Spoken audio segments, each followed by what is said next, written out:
guys. So before anything else, let me just remind you na this video is for entertainment purposes only. Wink wink. So og gapuyo mo sa Los Angeles, kibaw mo asa ni dapita no. So this is Beverly Hills. I'm in Beverly Hills right now. Kibaw mo nga nung nagkagidlay, nagkagubot-gubot na karon ng mga Marcoses.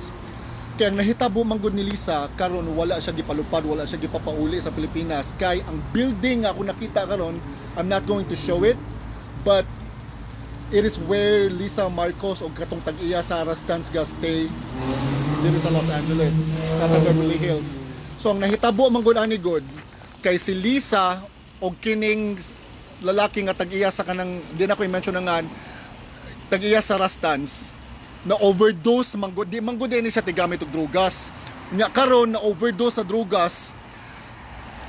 Ang foul play man gud ang nahitabo kay gi-report nila 7 hours na later. Nganong kinanglan man sila maghuwat 7 hours later before nila gi-report nga namatay na dito ng gahi na. So mo to pag uli na nila karon, ginbisigahan sila, di man niya matubag. Kinanglan man sila itas og kanang if they were under the influence of drugs. Mo na karon nagkagidlay na sila. So sa baniog yun na diri karon sa Tibok, Los Angeles, especially sa kanang Filipino community here in the Beverly Hills area. I just live a couple of blocks away from where it happened. So naabaniog gud siya. So muna karon gaba na ninyo mga Marcoses, mga putang ina kamo. Ha? Dili mo makauli. Tungod kay imo puros mo mga adik. Shabu pa more. Drugas pa more. Mao na, mga injectables pa more. Gaba na ninyo mga putang ina mo. Nya karon.